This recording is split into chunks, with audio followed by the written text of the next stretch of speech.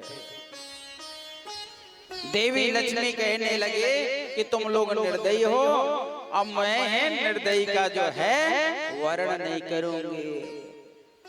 राक्षसों में भी खामी निकाल दी। ऐसे कहते जा रहे हैं और लक्ष्मी जी वरमाला लेकर के आगे बढ़ते जा रहे हैं। जो नारायण आदित्य नारायण बन करके देवता का रूप बदल करके उसमें शामिल हुए थे, वो एकांत में सिर झुकाए बैठे हुए थे।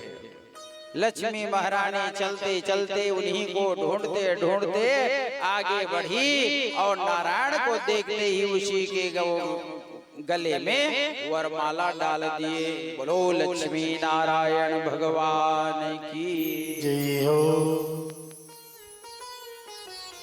सुखदेव स्वामी जी महाराज कहते हैं कि राजा परीक्षित इस प्रकार से देवी लक्ष्मी जो है अपने आराध्य नारायण के गले में वरमाला डाल दिए। फिर से जो है समुद्र मंथन आरंभ हुए। तो अब की बार जो है कल्प वृक्ष निकला, चंद्रमा निकली, ये सब कीमती रत्न निकलते जा रहे हैं। कि कोई जो है किसी रत्न को राक्षस रख रहे हैं, किसी को देवता, किसी को अंतरिक्ष में जा करके विद्यमान हो रहे हैं। तो कल्प वृक्ष सर्वगृह में जा करके निवास करने लगा। चंद्रमा आकाश में चली गई। इस प्रकार से जो है समुद्र मंथन से बहुत सारे जो है रत्न की प्राप्ति हुई। फिर से मंथन हुआ तो वारुणी देवी एक कलश में मदिरा भर करके प्रकट हुई। इस कलश को देखते ही राक्षस देवता ये समझने लगे कि इस कलश में ही अमृत भरा हुआ है, तो पहले हम पिएंगे, पहले हम पिएंगे कह करके देवता राक्षस फिर लूटपाट मचाने लगे। तो भगवान आदित्य नारायण देवताओं के हाथ पकड़ करके इशारा किया कि देखो देवताओं, ये अमृत नहीं है, ये एक ऐसा मादक पदार्थ है, नशीला पदार्थ है। इसके सेवन करने से, इसके पान करने से होश गायब हो जाता है और जोश बढ़ जाता है।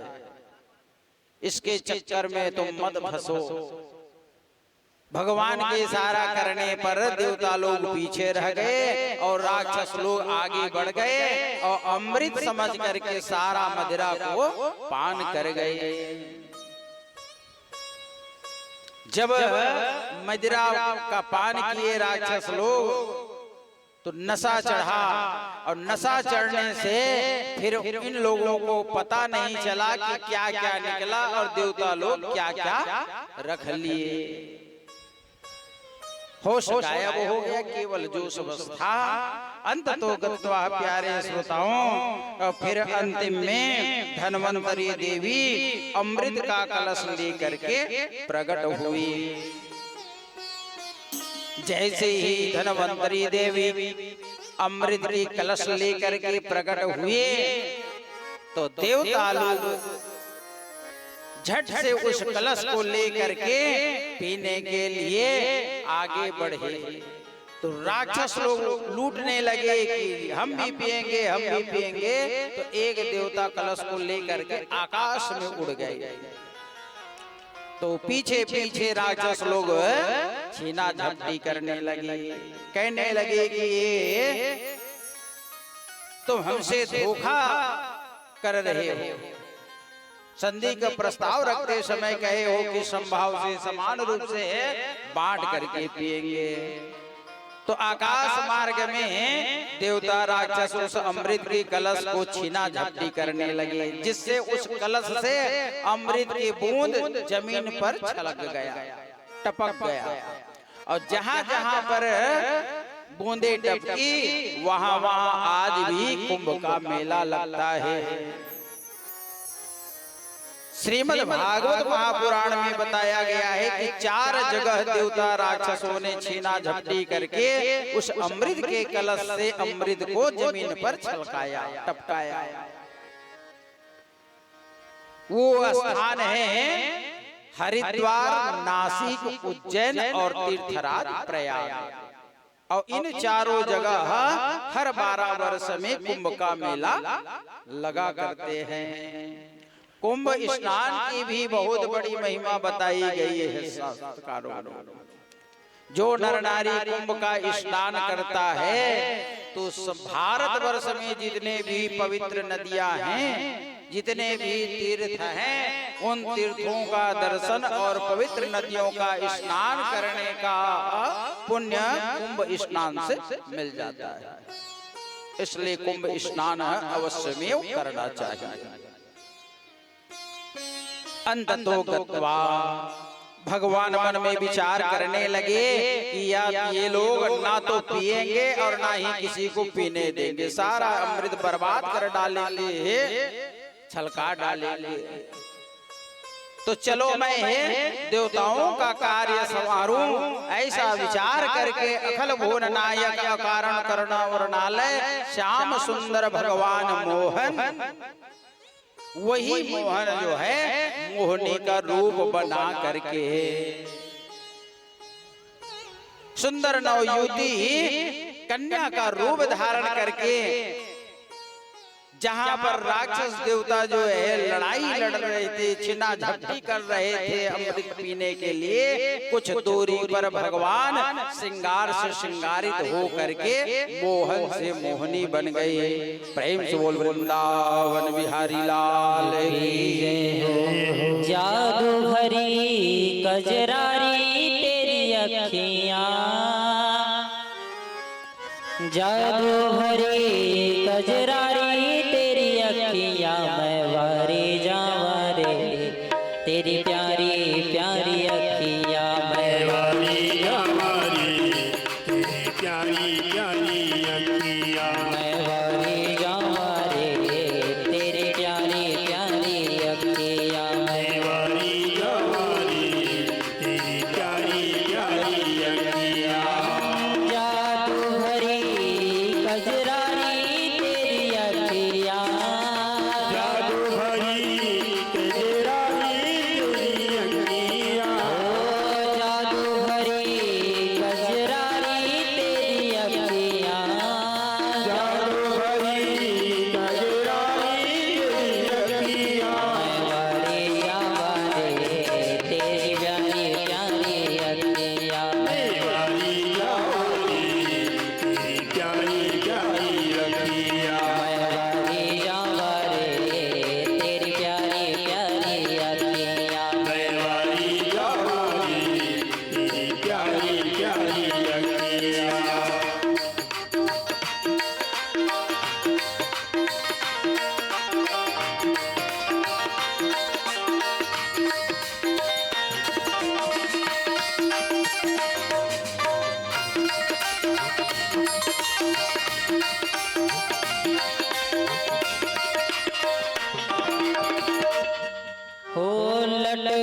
मतवारी तोरी अखियाँ प्रेम भरी मतवारी तोरी अखियाँ प्रेम भरी मतवारी तोरी अखियाँ प्रेम भरी मतवारी तोरी अखियाँ मैं वारी जावा रे तेरी प्यारी प्यारी अखियाँ मैं वारी जावारी तेरी प्यारी प्यारी अखियाँ मैं वारी जावा रे तेरी प्यारी प्यारी अखियाँ मैं वारी जावारी तेरी प्यारी प्यारी अखियाँ राधा रमण बलिहारी प्यारी अखियाँ राधा रमण बलिहारी प्यारी अखियाँ राधा रमण बलिहारी प्यारी अखियाँ राधा रमण बलिहारी प्यारी अखियाँ मैं वारी जावा रे तेरी प्यारी प्यारी अखियाँ मैं वारी जावारी तेरी प्यारी प्यारी अखियाँ मैं वारी जावा रे तेरी प्यारी प्यारी अखियाँ मैं वारी जावारी तेरी प्यारी प्यारी अखियाँ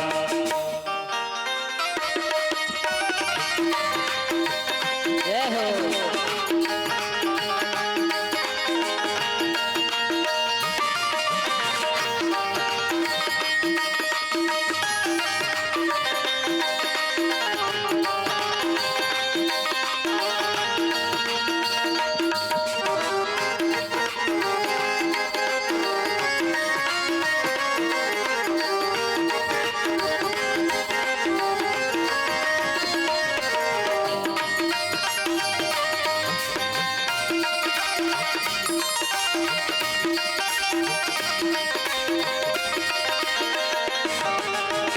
तेरा चेहरा देख के प्यारे जी भरता ही नहीं है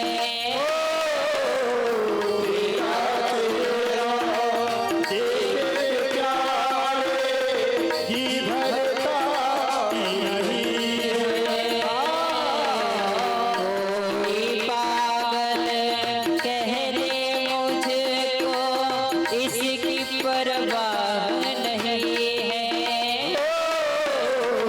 कोई पागल कह दे कि इससे मुझे परवाह नहीं है ओ प्रेम भरी मतवारी तोरी अखियाँ प्रेम भरी मछवारी तोरी अखियाँ ओ प्रेम भरी मतवारी तोरी अखियाँ भरी मछवारी तोरी अखियाँ वारी जावा रे प्यारी प्यारी अखियाँ वारी जावारी तेरी प्यारी प्यारी अखियाँ मैं वारी जावा रे तेरी प्यारी प्यारी अखियाँ वारी जावारी तेरी प्यारी प्यारी अखियाँ राधा रमण गजरारी तोरी अखियाँ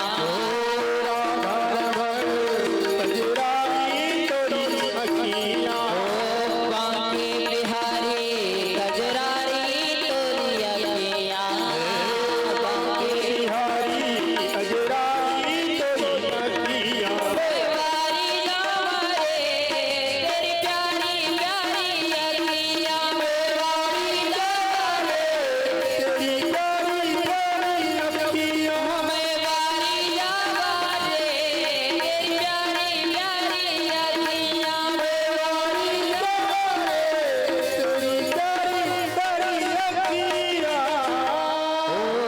राधा रमण बलिहारी तेरी अखियाँ राधा रमण बलिहारी तेरी अखियाँ हो मैं वारी जावा रे तेरी प्यारी प्यारी अखियाँ मैं वारी जावा रे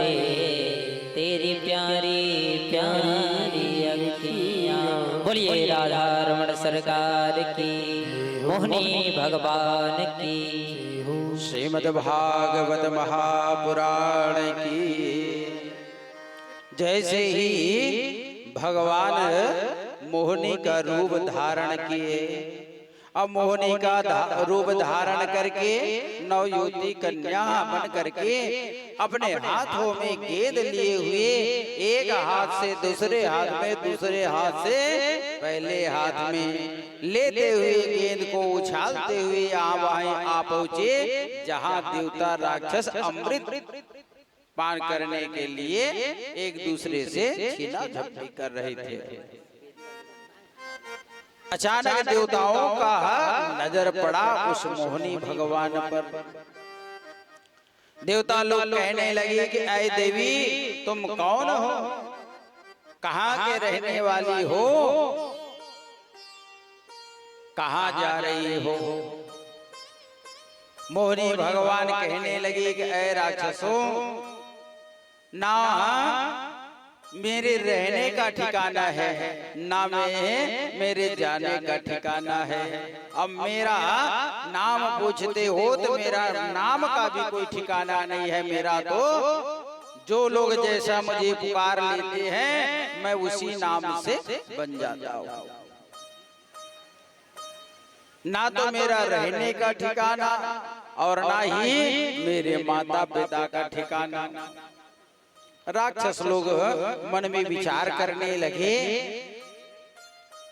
ये एक ऐसी साधारण स्त्री होगी।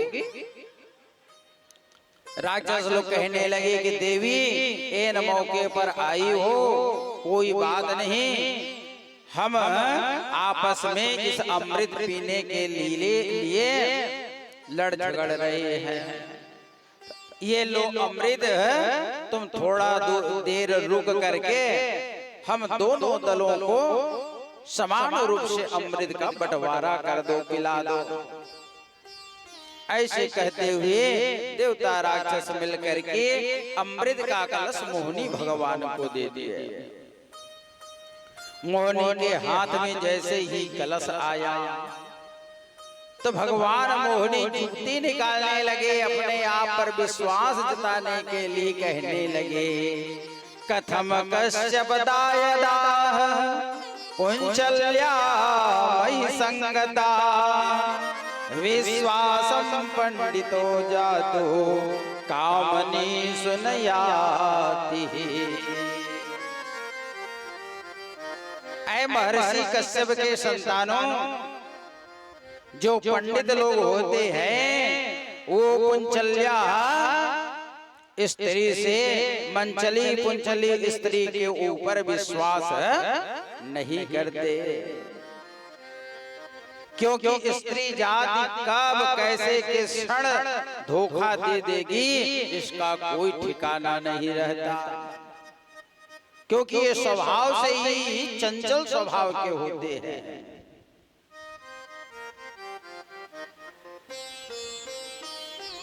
भगवान बने मोहिनी ने जब इस प्रकार से कहा तो देवता राक्षस कहने लगे कि देवी, कौन सा हम अपनी संपत्ति आपके ऊपर सौंप रहे, नाम दे रहे हैं। ये अमृत की ही तो बात है, 2 क्षण के लिए रुक जाओ और हम लोग अलग अलग दल में बैठ जाते हैं और अमृत पिला के तुम चली जाना। तो मोहिनी भगवान कहने लगे कि देखो राक्षसों देवताओं, तुम लोग बीच में मेरे को टोका टाकी मत करना, मैं अपने हिसाब से तुम लोगों को अमृत पिलाऊंगी। देवता राक्षस ने कहा कोई बात नहीं, चाहे राक्षस दल से शुरू करो चाहे देवता दल से शुरू करो। अब मोहिनी भगवान ने 2 पंक्तियों में बैठा दिए, एक तरफ राक्षस और एक तरफ देवता। जिधर देवता लोग लाइन से बैठे पंक्तिबद्ध, उधर प्रश्न आरंभ किए, लेकिन मोहिनी भगवान बड़े चालाकी से अमृत पान देवताओं को कराने लगे। अमृत परस रहे देवताओं को और देख रहे राक्षसों को, और राक्षसों की ओर देख देख करके मोहिनी भगवान हंसते, तो राक्षस लोग भगवान मोहिनी की हंसी पर हंसते, आकृष्ट हो जाते हैं, उनकी माया में मोहित होते जाते। राक्षस लोग ये समझने लगे कि ये नवयुवती स्त्री हम लोगों को ज्यादा चाहती है, इसलिए इनका नजर हमारे ओर से हट नहीं रही है। अब इधर भगवान चालाकी किए हुए हैं कि इनके ओर मैं नजर रखा रहूं, और इधर जो है पूरा अमृत है देवताओं को पिला दूं। देवताओं की ओर पिलाने लगे, राक्षसों की ओर देखने लगे, पिलाते पिलाते पिलाते जा रहे थे। तो एक राक्षस को समझने में देरी नहीं लगा। एक राक्षस समझ गए कि ये कोई साधारण स्त्री मोहिनी नहीं है, ये तो मोहन ही है, भगवान नारायण ही मोहिनी बने हुए देवताओं को अमृत पिलाने के लिए। राक्षस को एक बूंद भी नहीं पिलाएंगे। तो तुरंत झट से अपनी मायावी विद्या के द्वारा वो राक्षस जो है देवता का रूप धारण कर लिए। उस राक्षस का नाम था स्वरभानु। वो स्वरभानु राक्षस जो है राक्षसी विद्या से देवताओं का रूप बदल लिए और देवताओं के दल में जाकर के बैठ गए। जहां पर सूर्य और चंद्रमा बैठे थे, दोनों के बीचों बीच जाकर के आसन ग्रहण कर लिए। नजर मोहिनी भगवान का राक्षसों की ओर था। इधर देवताओं को परसने लगे और इधर देवता राक्षसों को देखने लगे। जब सूर्य को अमृत पिलाई, उसके बाद में उस स्वरभानु राक्षस को पिलाए और फिर चंद्रमा को पिलाए। तो ये चंद्रमा सूर्य दोनों से रहा नहीं गया। चुपके से मोहिनी भगवान को इशारा करने लगे कि हे भगवान, जिधर परस रहे उधर भी तो देखो, किसको किसको परस रहे हो? हम दोनों के बीच में जो बैठा है वो देवता नहीं है, वो राक्षस है। इतना बात सुनते ही मोहिनी भगवान अपना चक्र सुदर्शन प्रकट किया और उस स्वरभानु नामक राक्षस के गर्दन को काट दिया। जैसे ही चक्र सुदर्शन के माध्यम से गर्दन कटा, तो अमृत पी लेने के कारण सिर भी जीवित रहा और धड़ भी जीवित रहा। तो वही सिर जो है राहु कहलाए और वही धड़ जो है केतु कहलाए। प्यारे श्रोताओं, अन्य और पुराणों में कथा आती है, जब ये स्वरभानु राक्षस का गर्दन चक्र सुदर्शन के द्वारा भगवान ने काटा, तो अमृत पी लेने के कारण वो अमरता को प्राप्त कर गए, मरे नहीं। लेकिन जब गर्दन कटा तो उस राक्षस का रुधिर खून जमीन पर टपका। जो जमीन पर रुधिर टपका, उसी से लहसुन और प्याज की उत्पत्ति हुई। इसलिए लहसुन और प्याज को तामसी आहार माने जाते हैं। भगवान के भोग में उपयोग नहीं किया जाता, क्योंकि उसकी उत्पत्ति जो है, लेकिन उसमें अमृत तत्व मिल जाने के कारण अमृत पान कर गए थे, तो उस रुधिर में अमृत भी सना हुआ था। इसलिए ये लहसुन प्याज दोनों आयुर्वेदिक के माध्यम से दवाई का भी काम किया करते हैं, अमृत तत्व मिल जाने के कारण। तो अमृत उसमें चिपका हुआ था, इसलिए वे औषधि का भी काम करते हैं। तो औषधि की तरह उपयोग करोगे, औषधि के लिए जरूरत पड़े पर तब तो दोष नहीं, लेकिन बाकी हर समय भोज उसको पाओगे तो उसमें दोष भरा हुआ है, उसको तामसी आहार में माने जाते हैं। प्रेम से बोल वृंदावन बिहारी लाल की जय हो।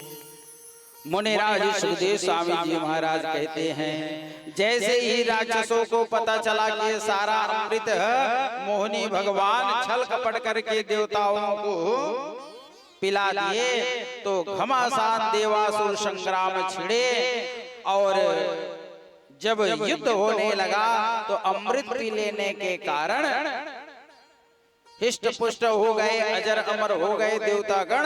अब की बार जो है राक्षस लोग परास्त हो गए और देवता लोग विजय को प्राप्त किए। स्वर्ग का साम्राज्य जो उनके हाथ से चला गया था वो वापस मिल गया। ये बात है प्यारे श्रोताओं, राक्षसों के गुरु शुक्राचार्य को पता चला कि देवता लोग मेरे शिष्य को छल कपट करके हरा दिए। तो एक दिन शुक्राचार्य अपने शिष्य राक्षसों को बुलाए और जो जो उनके शिष्य राक्षस गण मृत्यु को प्राप्त कर गए थे, मृत संजीवनी विद्या के माध्यम से शुक्राचार्य ने जीवित कर दिया।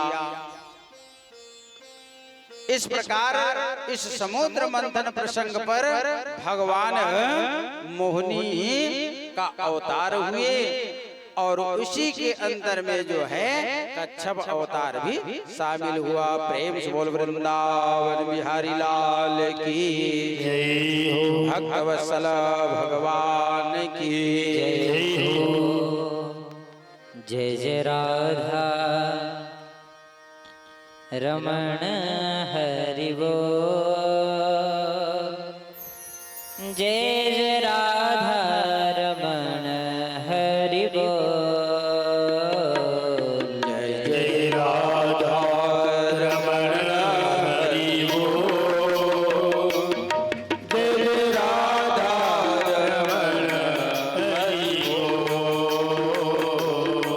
जय जय राधा रमण हरि बोल।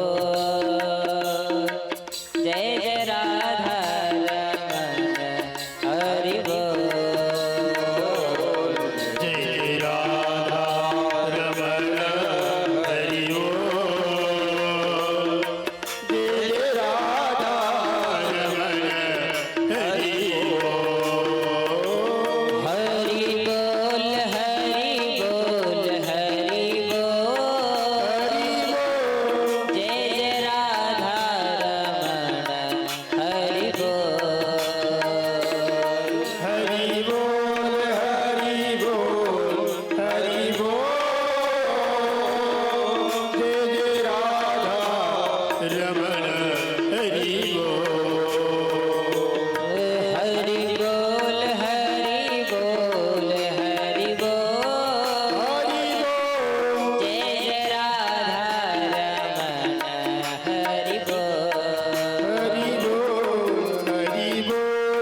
मुख से निकले राधे कृष्णा और श्वास से बोले राधे कृष्णा, लेकिन सब बैठे हो, किसी के मुख से राधे कृष्णा नहीं निकल रहा है। प्रेम से बोलो राधे राधे, जोर से कहो।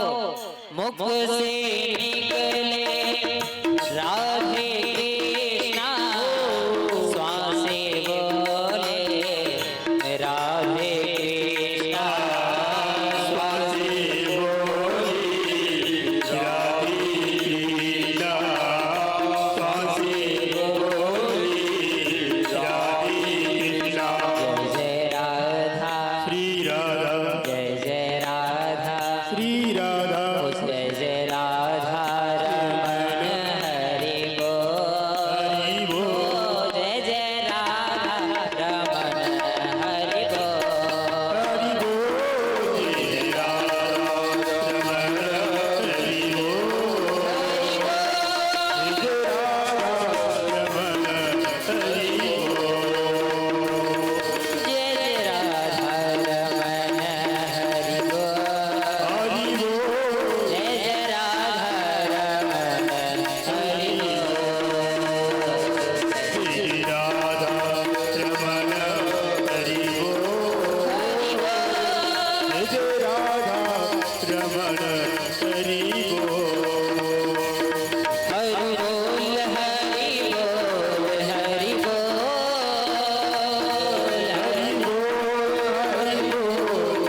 हरि बोल, हरि बोल, हरि बोल, हरि बोल हरि बोल हरि बोल, हरि बोल, हरि बोल, हरि बोल, जय जय राधा रमण हरि बोल, जय जय राधा, जय जय राधा, जय जय राधा, श्री राधा, जय जय राधा, श्री राधा, जय जय राधा रमण हरि बोल, जय जय राधा रमण हरि बोल, हरि बोल, श्री राधा रमण हरि बोल, हरि बोल,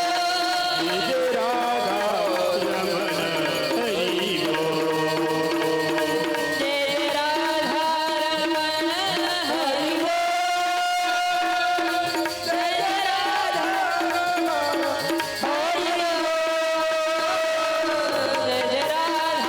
रमण हरि बोल, जय जय राधा रमण हरि बोल, जय जय राधा रमण हरि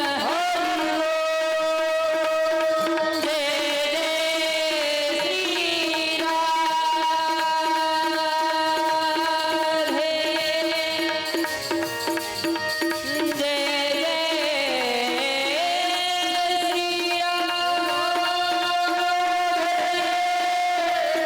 जय जय श्री राधे, जय जय जय राधा रमण हरि बोल,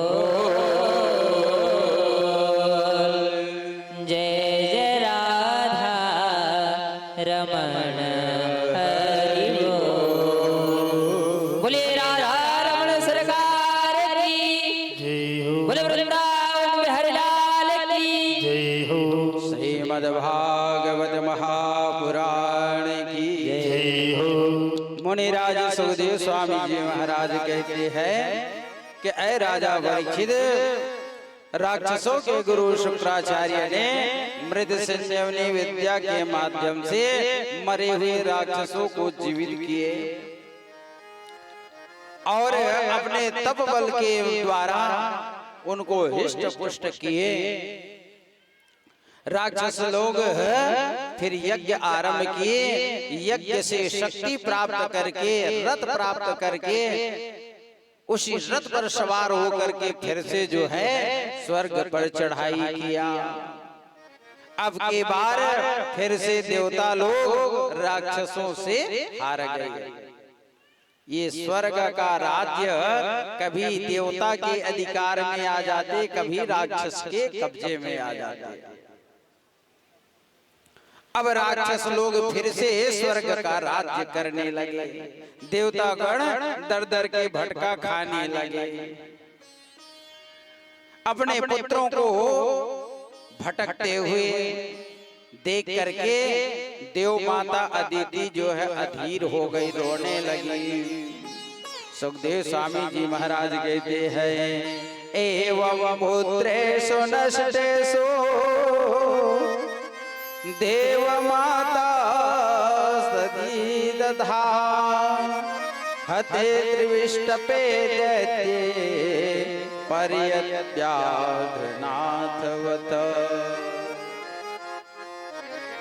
अपने पुत्रों को कष्ट में फंसे देख करके, दर्द का फटका का भटका खाते हुए देख करके अदिति माँ जो है अधीर हो गई, रुदन करने लगी कि क्या बात है, मेरे ही पुत्रों के ऊपर बार बार आपत्ति विपत्ति आती है।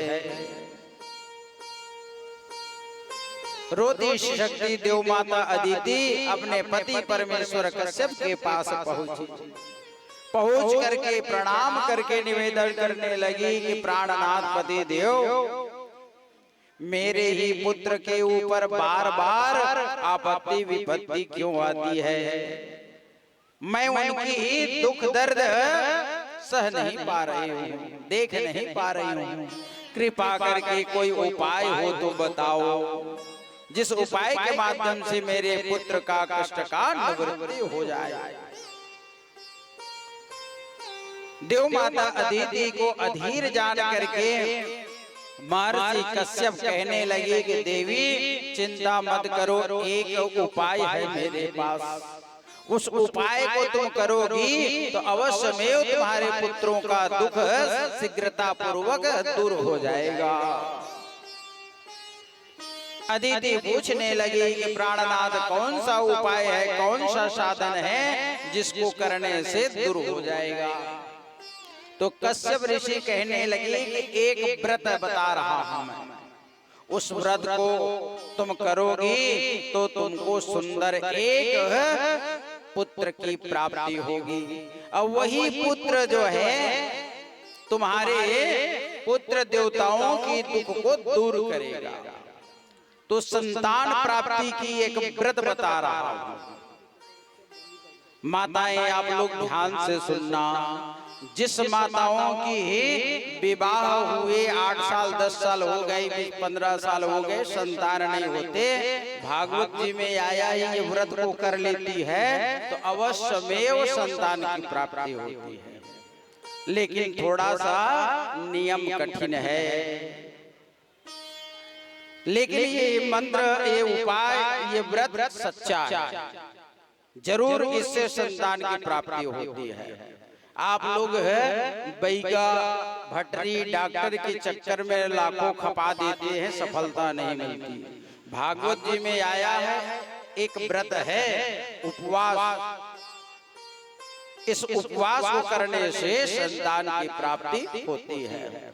इस व्रत का नाम है पयोव्रत। अब ये एक दिन के उपवास नहीं है, इस उपवास में न तो फल चलता, न फूल चलता, न कोई फरहार, न रोटी, न तो सूजी साबुदाना और न ही सिंघाड़ा फल फूल। केवल एक टाइम दूध पी करके रहना है, और 1-2 दिन नहीं बल्कि 12 दिन तक रहना है। 1-2 दिन नहीं, अब वो भी किसी दिन नहीं, इसमें शर्त ये है फाल्गुन श्यामले पक्षे द्वादश्याम पयोव्रतः अर्चन्य विंध्याक्षम भक्तया परमान्वितम। इस व्रत को हर महीने में नहीं किया जा सकता, केवल साल में एक बार फागुन महीना में किया जाता है। ध्यान से सुनना है आप लोग, कमाल का चीज बता रहा हूं स्त्रियों के लिए, माताओं के लिए। जब फागुन महीना का दूसरा पक्ष लगे, क्योंकि एक महीने में 2 पक्ष होता है, कृष्ण पक्ष और शुक्ल पक्ष, अंधियारी पाक और अंजोरी पाक। तो अंधियारी पाक में नहीं रहना है, अंजोरी पाक में रहना है। एकम से लेकर के द्वादशी तिथि तक इस व्रत को रहना है। इसका परहेज ये है कि 12 दिन तक साबुन शैम्पू का प्रयोग नहीं करना है, तेल फूल नहीं लगाना है, बाल को कंघी नहीं करना है, खाट में चारपाई में नहीं सोना है। ब्रह्मचर्य व्रत का पालन करते हुए रात्रि बेला में केवल दूध पीना है बस, चाहे 1 गिलास 50 को, चाहे 1 लोटा, चाहे 5 लोटा, केवल दूध बस छूट है, बाकी इसमें कुछ भी नहीं चलता। और जो नर नारी सच्चे भाव से इस व्रत को कर लेती है तो गारंटी मेरी है संतान होगा। जमीन में सोना होगा, ब्रह्मचर्य व्रत का पालन करना होगा और साबुन शैम्पू तेल कंघी आदि का उपयोग नहीं करना होगा। और स्त्री जाति के लिए सबसे कठिन परहेज है कि 12 दिन तक किसी को गाली गलौज झगड़ा लड़ाई नहीं करना है। अब हिसाब लगा लो, यही सबसे नियम कठिन है, क्योंकि माताएं स्त्री जाति ही लड़ाई लड़ने में अगुआ होती है। दिरानी जेठानी से, जेठानी दिरानी से, सास बहू से, बहू सास से, कुछ न कुछ खटापट है हफ्ता 2-4 दिन में। इसी का सावधानी रखना है। बोलो वृंदावन बिहारी लाल की जय हो। और ये औरत उपवास कर रही हो, कहीं खटपट हो गए, गाली गलौज किसी को दिए तो तुम्हारा नियम टूट जाएगा। ईमानदारी की बात बताऊं, ऐसे ही मंच में एक गांव में कथा कह रहा था। एक स्त्री ने 8-10 साल हो गया था, उनको संतान नहीं हो रहे थे और उन्होंने निष्ठा पूर्वक किया तो अवश्य में 1 साल के भीतर उनको पुत्र की प्राप्ति हो गया। बोली वृंदावन बिहारी लाल की जय हो। तो भागवत जी में जो लिखा गया है वो कोई झूठ मूठ की कहानी कथा नहीं है, ये सत्य वचन है। तो प्यारे श्रोताओं, ये फाल्गुन महीने के शुक्ल पक्ष में एकम से लेकर के द्वादशी पर्यंत और नहाते समय साबुन शैम्पू के बजाय सूकर के पंजे की खोदी हुई मिट्टी को शरीर में लेप करना है। सूकर समझ रहे हो? सूकर के पंजे से खोदी हुई मिट्टी का लेप करके स्नान करना है। इस प्रकार से जो स्त्रियां जो है इस व्रत को करेगी अवश्य में वो संतान की प्राप्ति करेगी। महर्षि कश्यप कहने लगे कि देवी अदिति, यदि इस व्रत को तुम सांगोपांग निभा लोगी तो तुम्हारे गर्भ से संतान के रूप में बालक की प्राप्ति होगी।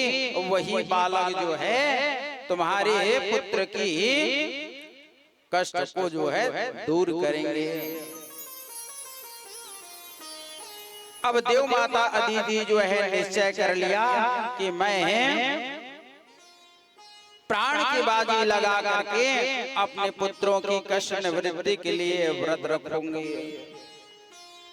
व्रत अनुष्ठान करने लगे और जैसे ही देव माता अदिति के ये व्रत संपन्न हुए तो भगवत कृपा से देव माता अदिति को जो है गर्भ धारण करने का सौभाग्य प्राप्त हुआ।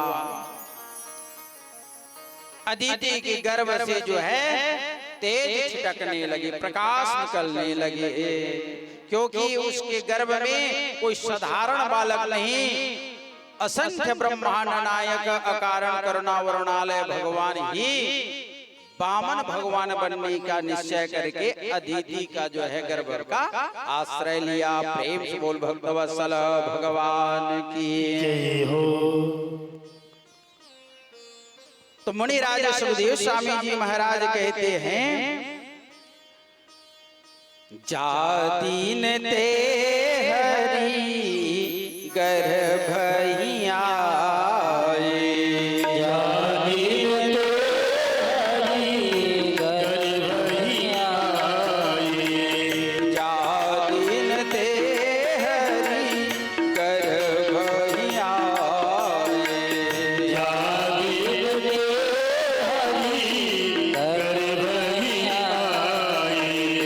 सकल लोक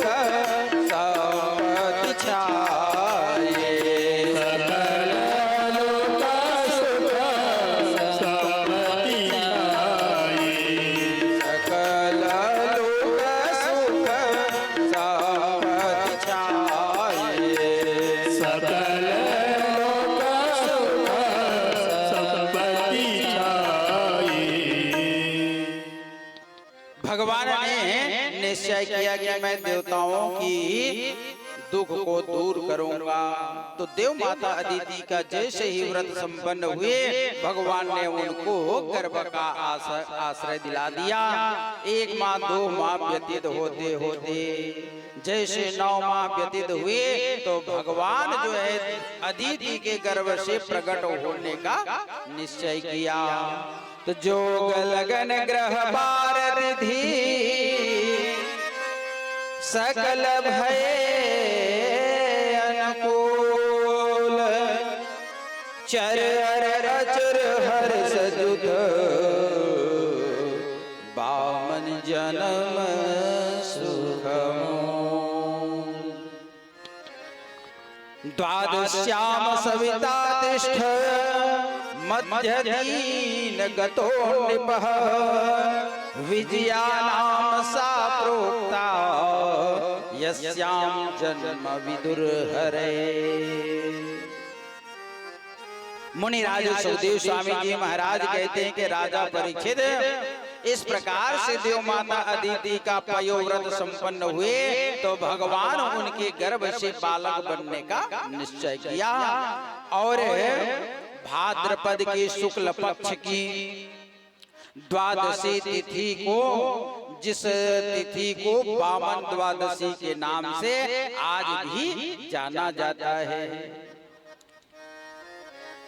श्रवण नक्षत्र लगा हुआ था, दिन के दोपहर का समय था और सुंदर शीतल मंद शीतल हवा प्रवाहित हो रही थी। भगवान छोटा सा नाटा सा बौना सा 52 अंगुल का रूप बना करके जो है भगवान भूमंडल में प्रकट हुए। प्रेम से बोलिए 52 भगवान की जय हो, भक्तवत्सल भगवान की जय हो। बामन का वेश बनाया मोहन जी ने, बोले वामन भगवान की जय हो। प्रभु वामन का वेश बनाया, हाँ बनाया, रजित बलि राजा के द्वारे आया। प्रभु वामन का रूप बनाया,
यजमान खड़े होकर के बावन भगवान का पूजन करें।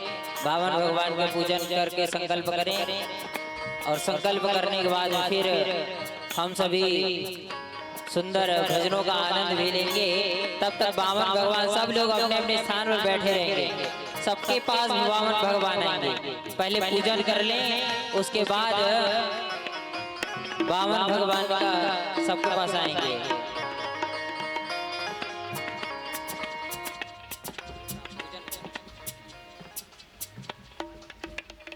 चलिए पहले पूजन कर लें, उसके बाद फिर भजन का आनंद लेंगे।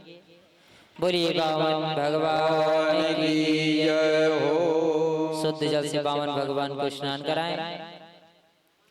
ओम सहस्रशीर्षा गुरुखः सहस्राक्ष सहस्रपात शभूमिगुं सर्वतस्पृतवाद्यतिष्ठदशाङ्गुलम्।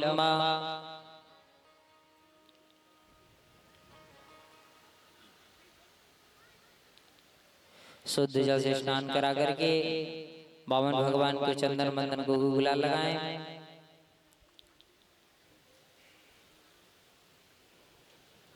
हरि ओम।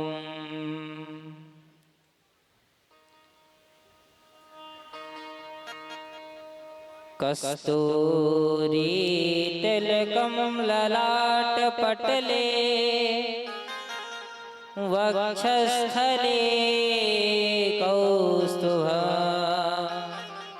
नासाग्रे वरमौक्तिकं करतले वेणुकरे कंकणं सर्वांगे हरिचन्दनं सुललितं कंठे च मुक्तावले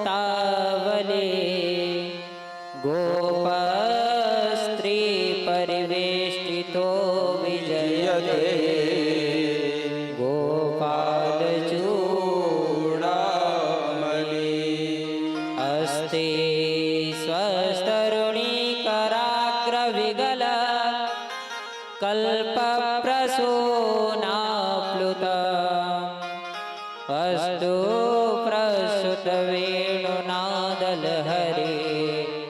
निर्वाण निर्व्याकुलम् स्रस्त्रस्तनिबद्धनि निविलसत् गोपीसहस्रावितं हस्तन्यस्तनतापवर्गमखिलो दारं किशोराकृति। बोले बावन भगवान की जय हो। चंदन बंदन को गुलाल लगाने के बाद में संकल्प कर लेंगे। बावन भगवान बलि राजा के पास आकर के 3 पग भूमि की याचना किए थे।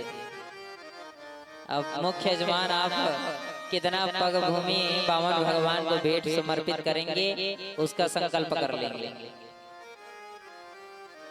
हाँ नहीं बात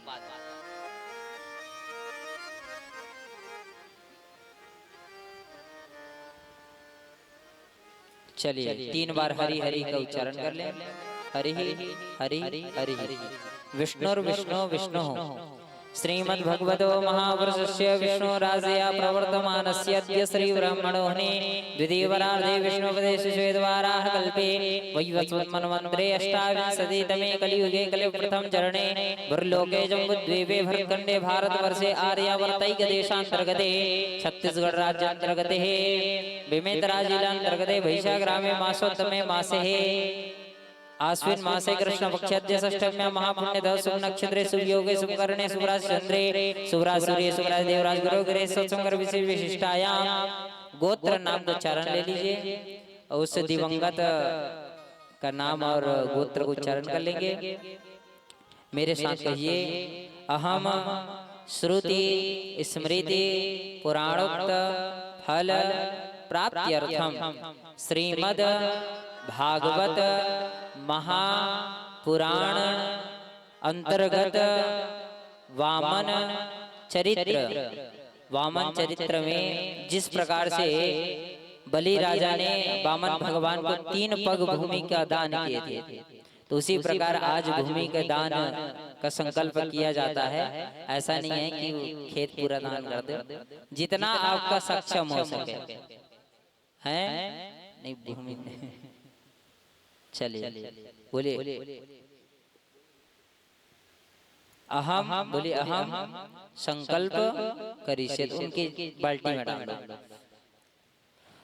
प्रणाम कर लो।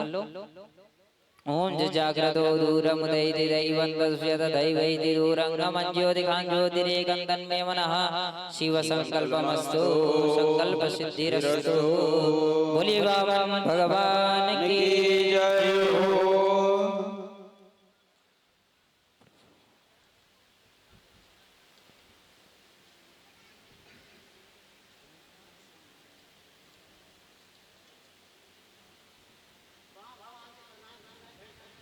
नहीं, वामन भगवान स्वयं चले जाएंगे, आप लोग बैठे रहिए अपने अपने स्थान पर।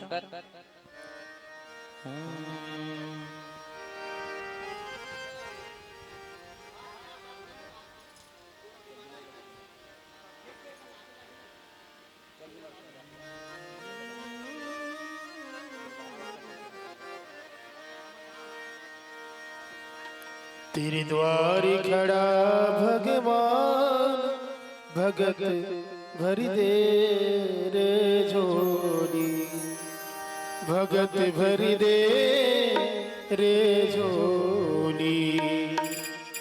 वो तेरा होगा बड़ा एहसान, वो तेरा होगा बड़ा एहसान कि जुग जुग तेरी रहेगी शान। भगत भर दे रे झोली, भगत भरी दे रे झोली। तेरी द्वार खड़ा भगवान, भगत भरी दे रे वामन भगवान सबके पास आइए, सबके पास भरी दे रे झोली। तेरे द्वार खड़ा भगवान, भगत भरी दे रे झोली, भगत भरी दे रे झोली।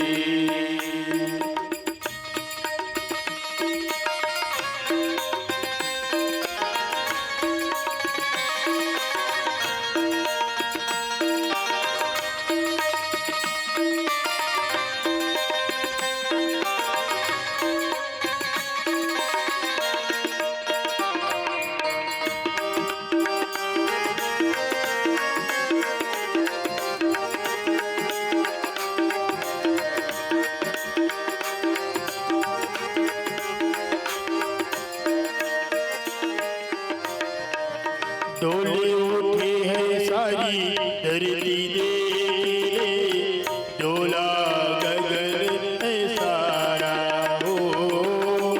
डोले उठे है सारी धरती देख रे, डोला गगन है सारा। भीख मांगे आया तेरे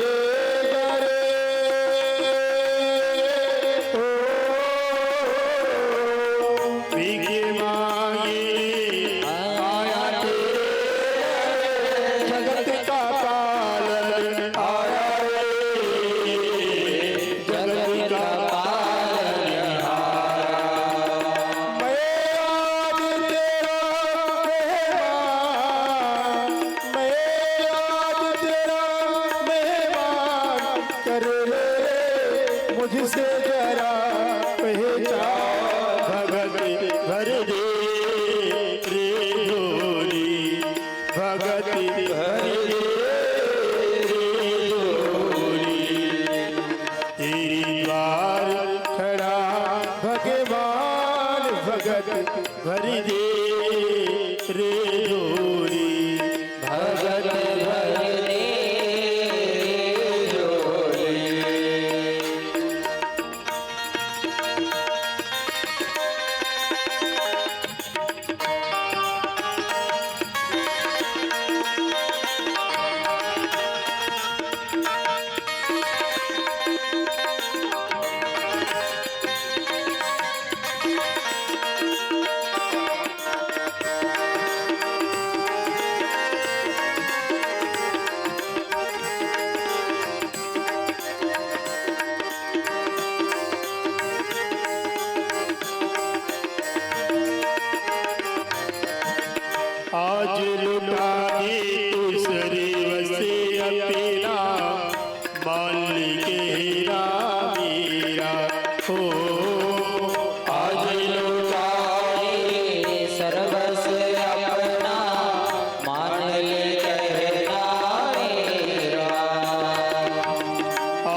मुझसे जरा पहचान भगति भरी दे रे जोड़ी भगत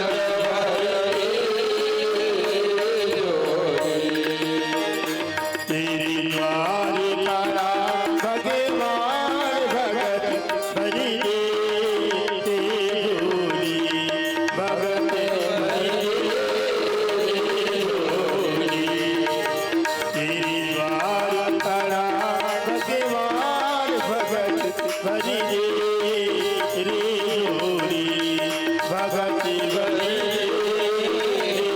जोड़ी भगत भरी रे जोड़ी तेरा होगा बड़ा एहसान तेरा होगा बड़ा एहसान जुग जुग तेरी रहेगी भगत भरी जोड़ी तेरी द्वार खड़ा भगवान भगत भरी जोड़ी भगत भर दे भगत भरी जोड़ी भगत भरी जोड़ी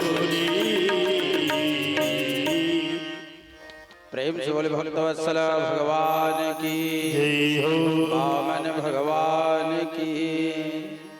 तम बटो वामनं दृष्ट्वा मोदमाना महर्षया कर्माणि कार्यमासु पुरस्कृत प्रजापतिम्। मुनिराज सुखदेव स्वामी जी महाराज कहते हैं कि राजा परीक्षित इस प्रकार से भगवान तम बटो वामनं दृष्ट्वा मोदमाना महर्षया कश्यप और अदिति के आश्रय से भगवान सुंदर बटुक ब्राह्मण बन करके भूमंडल का भार हरण करने के लिए देवताओं का काम संवारने के लिए ब्रह्मचारी के रूप में प्रकट हुए।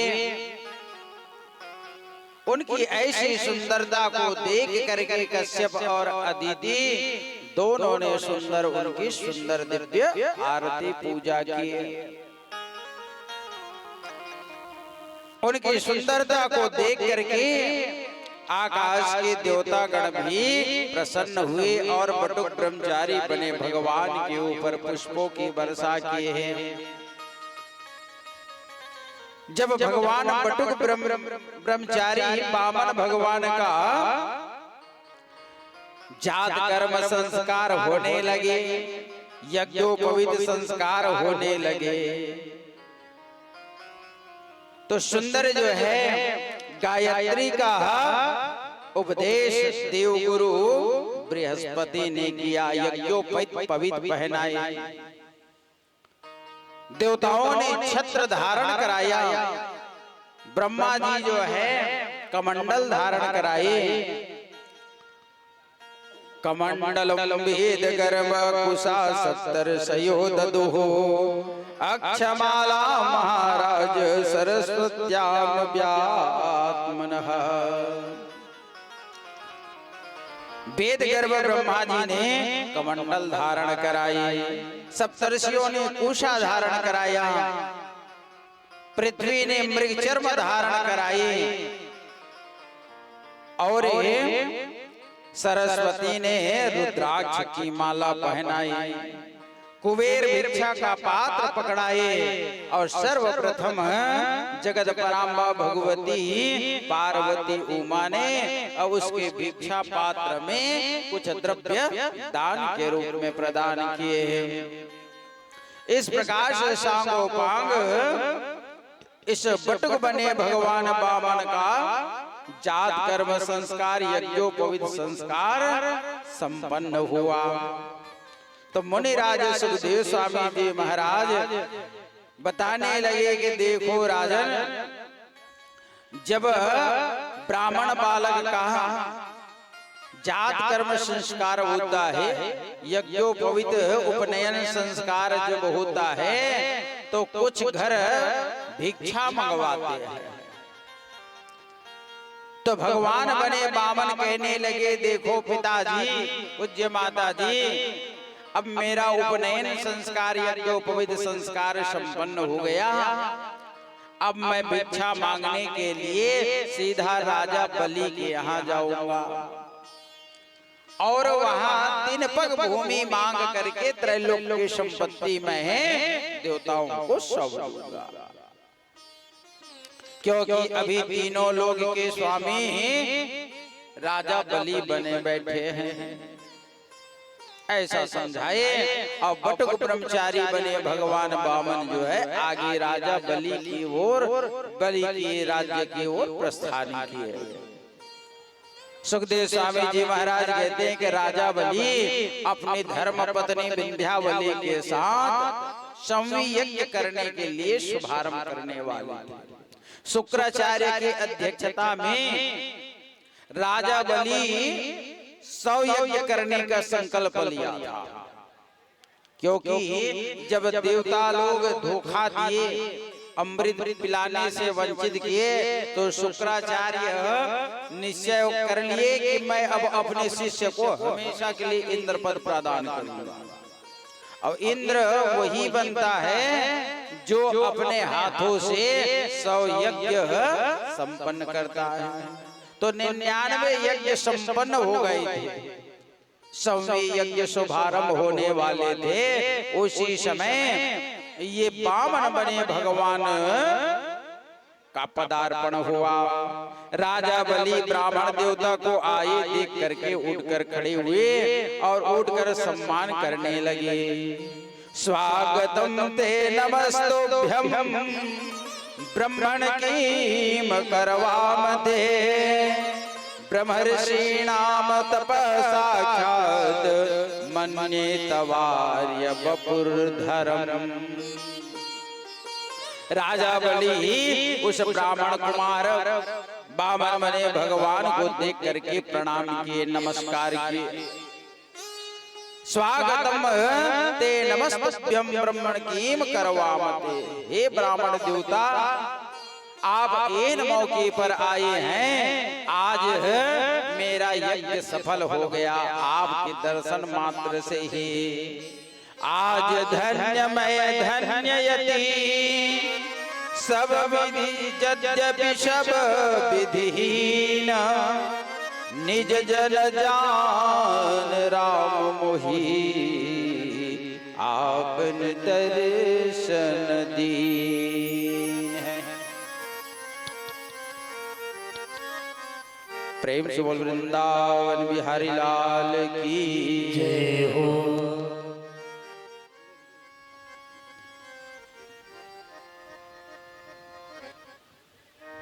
हे गोपाल राधा कृष्ण गोविंद गोविंद। हे गोपाल राधा कृष्ण गोविंद गोविंद। हे गोपाल राधा कृष्ण गोविंद गोविंद। हे गोपाल राधा कृष्ण गोविंद गोविंद। राधे गोविंद गोविंद राधे गोपाल गोपाल। राधे गोविंद गोविंद राधे गोपाल गोपाल। राधे गोविंद गोविंद राधे गोपाल गोपाल।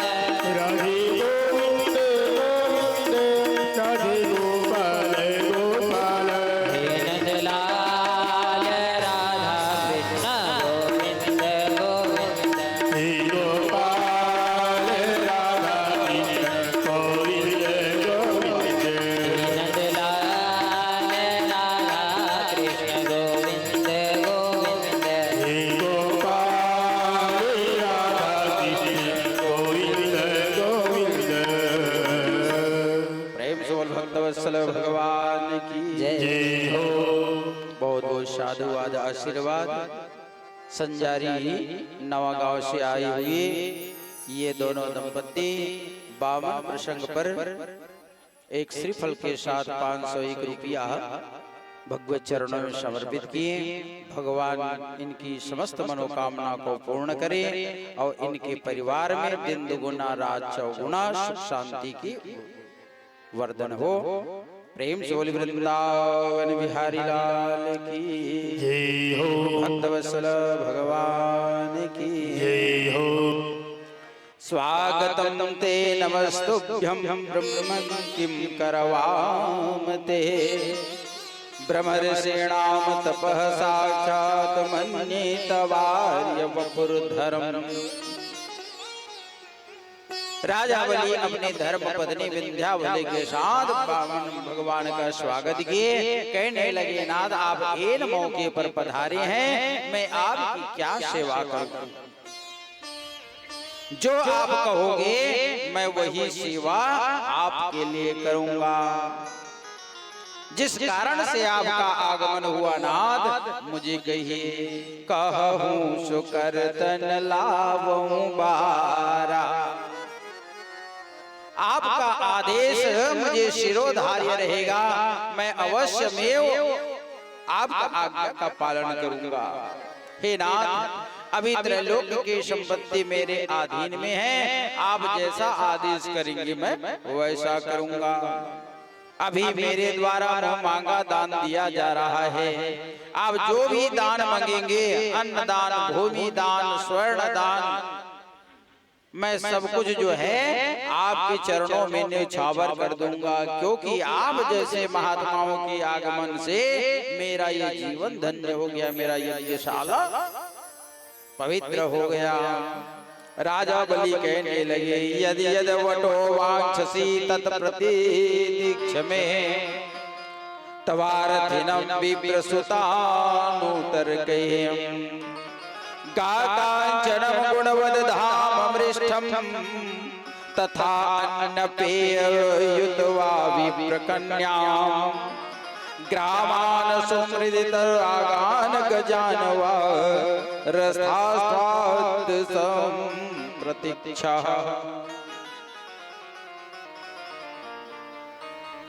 जो भी मांगोगे मैं आपको सोना चांदी, हाथी, घोड़ा, पालकी, जो भी मांगोगे मैं सब कुछ देने के लिए तैयार हूँ।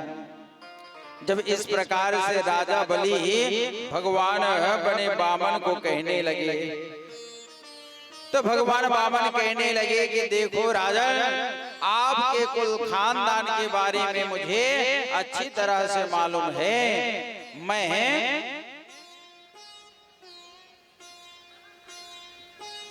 श्रीमान साहू जी जिनके यहाँ हम लोग ठहरे हुए हैं बामन प्रसंग पर, इनके ओर से 151 रुपया भगवत चरणों में अर्पण हुए हैं, भेंट किए हैं। प्रेम से बोल वृंदावन बिहारी लाल की जय हो, भक्तवत्सल भगवान की जय हो।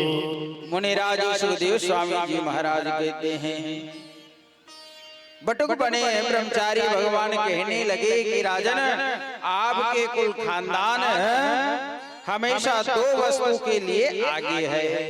पहला दान करने के लिए और दूसरा जो है युद्ध करने के लिए। जब कुल खानदान के बारे में कहने लगे तो राजा बलि एक बारगी जो है एड़ी से लेकर चोटी तक और चोटी से लेकर के बार की नजर से देखने लगे।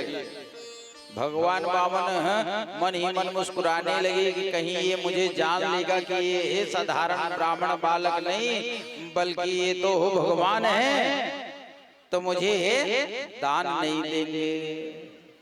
तो मुस्कुरा दिए। अब भगवान की हंसी मुस्कुराहट दोनों में माया है। तो प्यारे श्रोताओं, भगवान हंसते हुए कहने लगे कि देखो राजन, मैं तुम्हारे कुल खानदान के बारे में इतिहास में पढ़ा हूं। जैसे आजकल के विद्यार्थी रामायण पढ़ करके भगवान के माता पिता के बारे में जान लेते हैं। अवधपुरी रघुकुल मणि राव, अभेद विदित दही दशरथ नाम। लोग इतिहास वेद शास्त्र पढ़ के जान लेते हैं ना, वैसे ही ऐ राजन मैं भी वेद शास्त्र पढ़ करके आपके कुल खानदान के बारे में जानता हूँ कि तुम्हारे कुल खानदान में एक से बढ़ करके एक शूरवीर प्रतापी हुए हैं, दान देने में युद्ध करने में अगुआ है, और उसी कुल परंपरा का अनुसरण तुम कर रहे हो, धन्य हो। जीवन में कल्याण करने के लिए दान जरूर करना चाहिए। वामन भगवान कह रहे हैं क्योंकि दान करई कल्याण, दान से ही जीवात्मा का कल्याण होता है। तो लोग मरने के बाद दान करते हैं, पंडित को बुलाओ, भाषा को बुलाओ, ब्राह्मण को बुलाओ, गुरु को बुलाओ। अरे मरने के पहले ही दान दे दोगे तो क्या बिगड़ जाएगा? इसलिए अपने हाथों से ही जीवित जीते जीत सब कुछ जो है दान कर लेना चाहिए, अपना कल्याण का मार्ग संवार लेना चाहिए। राजा बलि ने कहा कि हे बटुक ब्रह्मचारी, गा कांचनम गुणवद धाम मृष्टम, यदि गांव चाहोगे मांगोगे तो मैं तुमको बताओ 10-20 गांव दान में दे देता हूँ। कांचन यानी सोना मांगोगे तो 10-20 कुंटल सोना तुमको दे देता हूँ। कोई राज्य चाहते हो तो बताओ, मैं अमुक राज्य का राजा तुमको बना देता हूँ, सौंप देता हूँ। यदि अन्न दान लेना चाहते हो तो तुमको सैकड़ों मन में अन्न दे देता हूँ। रथ हाथी घोड़े जो चाहोगे मैं सब कुछ दूंगा। इन बातों को सुनकर के बटुक बने ब्रह्मचारी भगवान ने कहा कि देखो राजन, आपको सब कुछ देने में सामर्थ्य है, लेकिन मैं संतोषी ब्राह्मण हूँ, मुझे कुछ भी नहीं चाहिए। क्योंकि मैं ज्यादा संपत्ति लेकर के क्या करूंगा? क्योंकि ज्यादा संपत्ति राम भक्ति के बाधक कहलाते हैं। ए सब राम भक्ति के बाधक, कहि संत तव पद अवराधक। ज्यादा संपत्ति भगवत भक्ति का बाधा उत्पन्न कर देता है, इसलिए मुझे ज्यादा संपत्ति नहीं चाहिए। यदि राजन तुम देना चाहते हो तो आपकी इच्छा रखने के लिए मुझे 3 पग भूमि दे दो।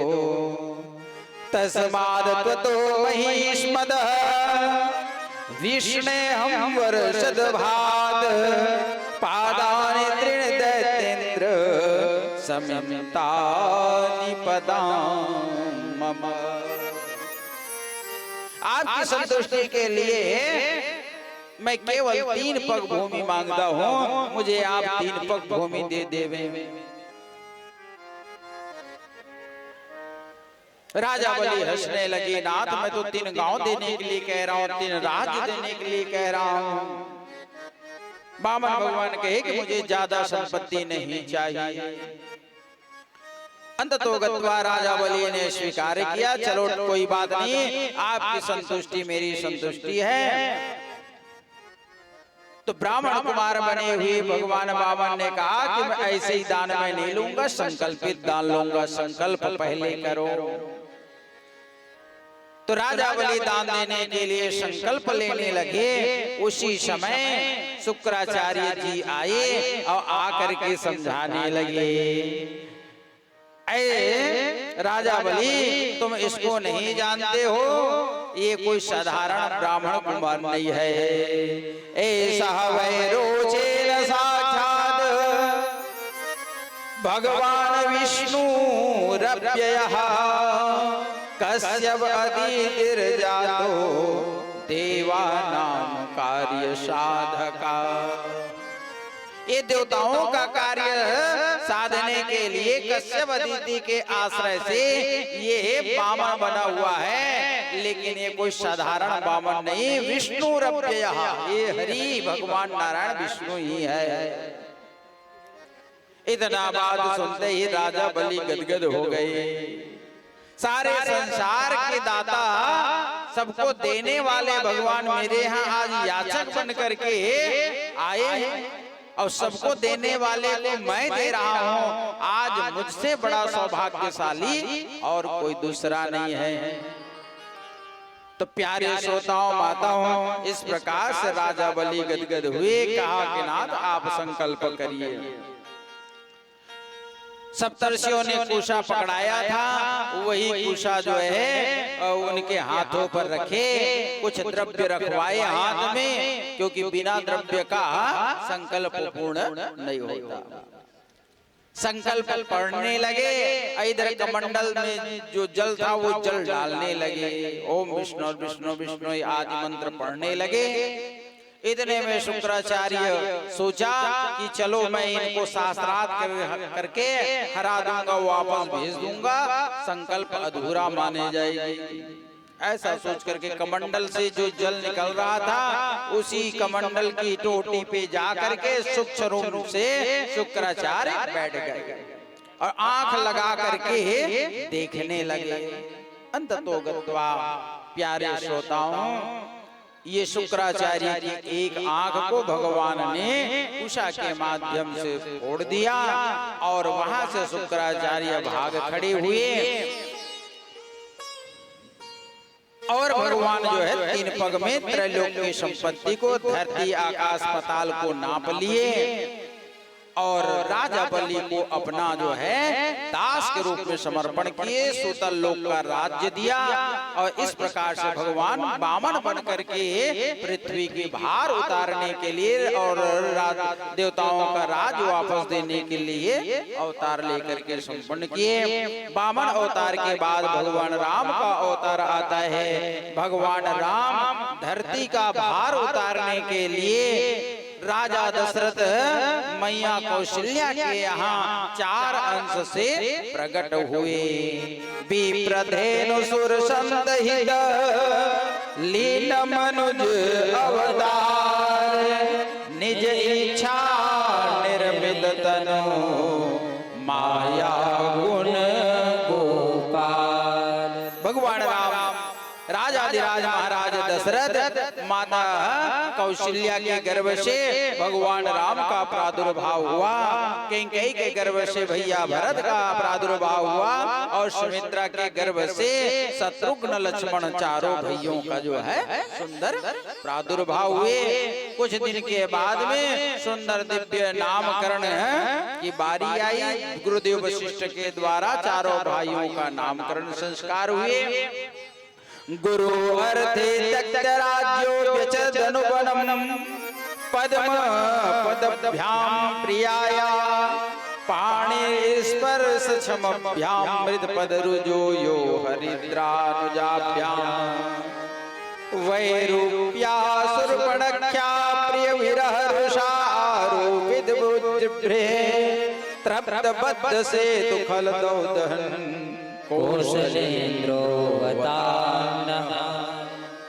मुनि राजा सुखदेव स्वामी जी महाराज कहते हैं भगवान राम जो है वो मंडल का भार हरण करने के लिए राजा दशरथ जी के यहाँ आए। अपने पिता महाराज दशरथ की वचन को सत्य करने के लिए वनगमन किए। वहां जानकी का अपहरण हुआ। भगवान वीर वानरों का सहायता लिए और लंका पर चढ़ाई करके राक्षस राज रावण को समूल राक्षसों के साथ समाप्त किए। जानकी की अग्नि परीक्षा हुई। अयोध्या आए, भगवान का राजकाज हुए। राज सिंहासन पर बैठे, न्याय पूर्वक धर्म पूर्वक भगवान 13 वर्ष तक अयोध्या का राज संपन्न करके साकेत धाम को गमन किए। प्रेम से बोल वृंदावन बिहारी लाल की जय हो। राजा